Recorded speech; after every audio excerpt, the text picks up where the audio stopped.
10 August 2026 திங்கள். இன்று புனித லாரன்ஸ் மறைசாட்சி விழா நாளை நாம் கொண்டாடுகின்றோம். இன்றைய நற்செய்தி வாசகம் யோவான் எழுதிய தூய நற்செய்தியிலிருந்து வாசகம். ஆண்டவரை மாட்சி உமக்கு.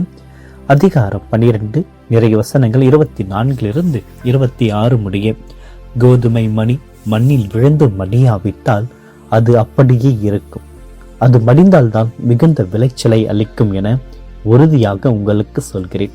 தமக்கென்றே வாழ்வோர் தம் வாழ்வை இழந்து விடுவர். இவ்வுலகில் தம் வாழ்வை பொருட்டாக கருதாதோர் நிலை வாழ்வுக்கு தம்மை உரியவராக்குவர். எனக்கு தொண்டு செய்வோர் என்னை பின்பற்றட்டும். நான் இருக்கும் இடத்தில் என் தொண்டரும் இருப்பர். எனக்கு தொண்டு செய்பவருக்கு தந்தை மதிப்பளிக்கிறார் என்றார். ஆண்டவரின் அருள் வாக்கு. கிறிஸ்துவே உமக்கு புகழ். இயேசுவில் பிரியமான அன்பு சகோதர சகோதரிகளை, இன்றைய நாளில் இறைவன் நம் அனைவரையும் நிறைவாக ஆசிர்வதிக்கும்படியாகும். இன்றைய நாளில் தூய லாரன்ஸினுடைய விழா நாளை நம் தாயாம் திரு அவையோடு நாம் கொண்டாடி மகிழ்கின்றோம். கோதுமை மணி மண்ணில் விழுந்து மடியாவிட்டால் அது அப்படியேதான் இருக்கும். மடிந்தால்தான் விளைச்சலை தரும் என்று இன்றைய நற்செய்தி வாசகத்துடைய வரிகள். இன்று நாம் ஒரு உன்னதமான துணிச்சல் மிக்க மறைசாட்சியரை நாம் கொண்டாடி நினைவு கொண்டிருக்கின்றோம். இன்றைய நற்செய்தி வாசகமும் இவருடைய வாழ்க்கையும் தூய லாரன்ஸுடைய வாழ்வும் நமக்கு ஒரு மாபெரும் உண்மையை போதிக்கின்றன. வாழ்வு என்பது நமக்காக சேர்த்து வைப்பதல்ல, பிறருக்காக நம்மையே அழித்துக் கொள்வதில்தான் இருக்கிறது. இயேசு கிறிஸ்து சிலுவை சாவை நோக்கி தன்னுடைய பயணத்தின் பொழுது இந்த ஓமையை குறிப்பிடுகின்றார். ஒரு கோதுமை மணி தனக்குள்ளேயே மூடிக்கொண்டிருந்தால் அது பாதுகாப்பு இருக்கலாம், ஆனால் அதனால் புதிய உயிர்கள் உருவாக்க முடியாது. அது மண்ணிற்குள் சென்று மடிந்து தன்னைத்தானே அழித்துக் கொள்ளும் போதுதான் 100 மடங்கு பலன் தரும் கதிராக உருவெடுக்கிறது. இயேசு இதை வெறும் வார்த்தையாக சொல்லவில்லை.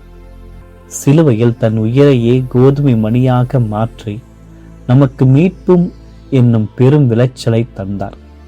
தம் வாழ்வை பொருட்டாக கருதாதோர் நிலை வாழ்வுக்கு தம்மை உரியவராக்குவர் என்ற வார்த்தையின்படி இவ்வுலக போலி இன்பங்களை விட இறைவனின் நீதிக்கே முதலிடம் தர நம்மை அழைக்கின்றார். ஸ்பெயினின் ஊஸ்கா நகரில் பிறந்தவர்தான் இந்த லாரன்ஸ். திருத்தந்தை 2ஆம் சிக்ஸ்துஸால் ரோமியருக்கு அழைத்து வரப்பட்டவர். முதன்மை திருத்தொண்டராக நியமிக்கப்பட்ட இவர் திருப்பலியில் திருவுடல் திரு ரத்தத்தை இறை மக்களோடு வழங்குவதோடு திருச்சபின் சொத்துக்களை ஏழை எளியவர்களுக்கு பகிர்ந்தளிக்கும் பொறுப்பையும் மிகுந்த அர்ப்பணிப்புடன் நிறைவேற்றியவர். கிபி 258 ரோமை பேரரசு வலேரியன் கிறிஸ்தவர்களை கடுமையாக துன்புறுத்திய பொழுது திருத்தந்தை சிக்ஸ்துவின் மறைசாட்சியாக உயர் நீத்தார். அடுத்த 3 நாட்களில் லாரன்ஸும் கைது செய்யப்பட்டார். திருச்சபையினுடைய செல்வங்கள் எங்கே என்று ரோமியன் அரசன் கேட்ட பொழுது லாரன்ஸ் அதற்கு அஞ்சவில்லை. அவர் அங்கிருந்து ஏழைகள், அனாதைகள், நோயாளிகள் ஆகியோரை அரசன் முன் அழைத்து வந்து இவர்கள்தான் திருச்சபை உண்மையான செல்வங்கள் என்று துணிவுடன் அறிவித்தவர். இதனால் சினமடைந்த அந்த அரசன் அவர் இரும்பு தட்டில் கிடத்தி தீயில் வாட்டி கொள்ள கட்டளையிடுகின்றான்.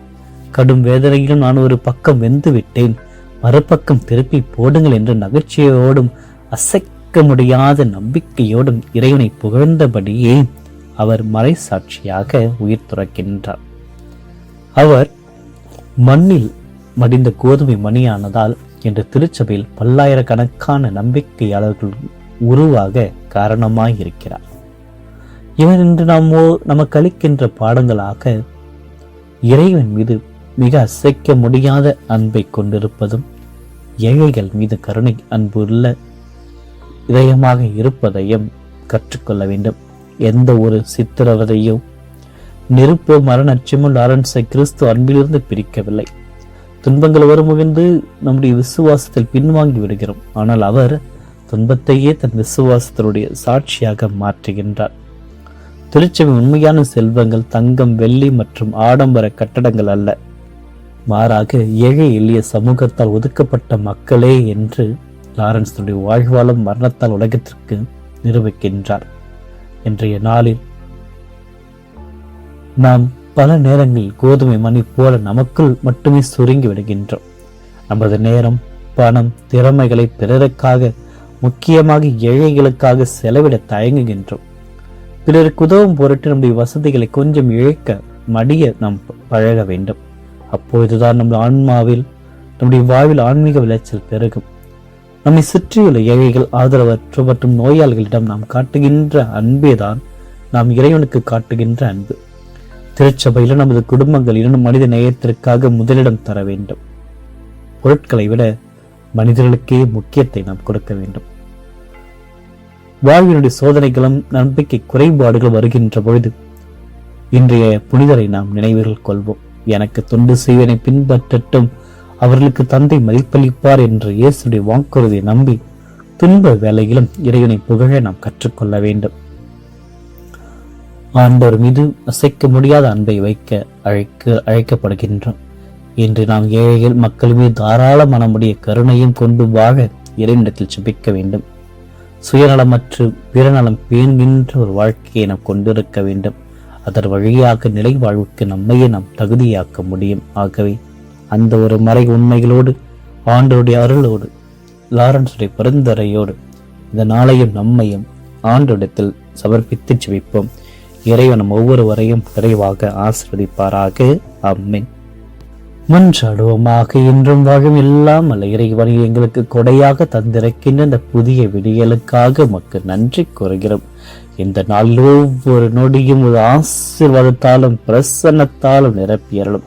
மண்ணில் விழுந்து மடிந்து கோதுமை மணியாக மாறி உலகிற்கு மீட்பை தந்தை அன்பு இயேசுவை என்று நாங்கள் கொண்டாடுகின்ற தூய திருத்தொண்டர் லாரன்ஸுடைய வாழ்வை எங்களுக்கு முன் மாதிரியாக தந்தமைக்காக நன்றி கூறுகின்றோம். அவர் மீது கொண்டுள்ள அசைக்க முடியாத அன்பையும் மரணத்தைக் கண்டு அஞ்சாத துணிவையும் எங்களுக்கு தந்திரலும். வாழ்வில் வரும் சோதனைகளும் துன்பங்களும் எங்களை உம்மிடமிருந்து பிரிக்காதபடி எங்களுடைய நம்பிக்கையை தூய ஆவியால் பலப்படுத்தும். திருச்சபையின் உண்மையான செல்வங்கள் ஏழைகள் என்று உலகிற்கு பறைசாற்றிய தூய லாரன்ஸை நினைவில் கொண்டு எங்கள் சுயநல எண்ணங்களை மாற்ற எல்லாம். எங்களை சுற்றியுள்ள ஏழைகள், ஆதரவற்ற நோயாளிகள் மற்றும் நலிவுற்றோரிடம் ஒரு முகத்தை காண்பித்தரலும். உன்னத பார்வையை எங்களுக்கு தாரும். பிறருக்காக எங்களையே கையளிக்கின்ற தாராள மனதையும் கருணையும் இன்று எங்களுக்கு கற்பித்தரலும். இந்த புதிய நாளில் நாங்கள் செய்கின்ற ஒவ்வொரு செயலும், பேசும் ஒவ்வொரு வார்த்தையிலும் உகந்தவனாக இருக்கட்டும். தூய லாரன்ஸை போன்ற உமக்கு தொண்டு செய்தும் உம்மை பின்பற்றி உங்கள் தந்தையினுடைய மதிப்பை பெற்றுக் கொள்கின்ற ஒரு பாக்கியத்தை இன்று எங்களுக்கு தாரும். இன்றைய நாளில் சவால்களை எதிர்கொள்கின்ற தேவையான ஞானத்தையும் உடல் மற்றும் உள்ளத்தின் சுகத்தை எங்களுக்கு தந்து ஆசீர்வதித்தரலும்.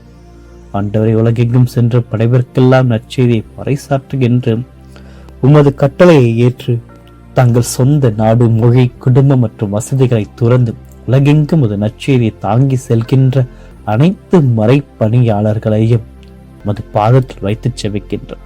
தூய லாரன்ஸை போன்று உம்மீது கொண்டுள்ள அன்பால் தூண்டப்பட்டு உமது பணிக்காக தங்களையே அர்ப்பணித்துள்ள இந்த தியாக செம்மலுக்காக உமக்கு நன்றி கூறுகிறோம். வல்லமையுள்ள இறைவா, ஆபத்துக்களும் சவால்கள் நிறைந்த சூழலில் உமது நற்செய்தியை அறிவித்து வரும் அனைத்து மறைப்பணியாளர்களையும் உமது இலக்கையின் நிழலில் பாதுகாத்தலும். மத வெறி, வன்முறை, போர்கள் மற்றும் இயற்கை சீற்று நிறைந்த பகுதியில் பணியாற்றும் அவர்களுக்கு உமது தூதர்களை கொண்டு பாதுகாப்பு அரணாக மாறியறலும். தீய சக்திகளின் சூழ்ச்சிகளிலிருந்தும் அவர்களுக்கு எதிராக எழும் அனைத்து ஆபத்துகளையும் அவரை விடுவித்து தீங்கின்றி காத்திரலும். உமது வார்த்தையை அறிவிக்கின்ற பொழுது அவர்களுக்கு தேவையான துணிவையும் ஞானத்தையும் தூய ஆவியின் வல்லமையும் பொழிந்தரலும். உடல் சோர்வு, மனசோர்வு மற்றும் தனிமையின் வேலைகளில் உமது தெய்வீக பிரசன்னத்தால் அவர்களை தேற்றி புது பலனை தாரும். அவர்கள் சந்திக்கின்ற ஏழை எளியவர்கள், நலிவுற்ற மக்களுக்கு அன்பையும் இரக்கத்தையும் நல்வாழ்வையும் கொண்டு சேர்க்கும் உன்னத கருவிகளாக அவர்களை தொடங்கச் செய்தலும். அவர்கள் விதைக்கின்ற அனைத்து நம்பிக்கை விதைகள் மண்ணில் விழுந்து மடிந்து கோதுமை மணியைப் போல பல்லாயிரக்கணக்கான மக்களுடைய வாழ்வில் ஆன்மீக பெரு விளைச்சலையும் மன மாற்றத்தையும் கொண்டு வரல அவர்களுக்கு அருளை தாரும். அவர்கள் செய்கின்ற நற்செய்திப்படியின் வழியாக முதல் திருப்பெயர் உலகெங்கும் மகிமைப்படுவதாக. இந்த அனைத்து மன்றாட்டுகளையும் ஒன்றாக இணைத்து எங்கள் ஆண்டு இயேசு கிறிஸ்து வழியாக மன்றாடுகின்றோம். ஆமீன். எல்லாம் வல்ல இறைவன் தந்தை, மகன், தூய ஆவியார் அனைவரையும் நிறைவாக ஆசீர்வதிப்பாராக. ஆமீன்.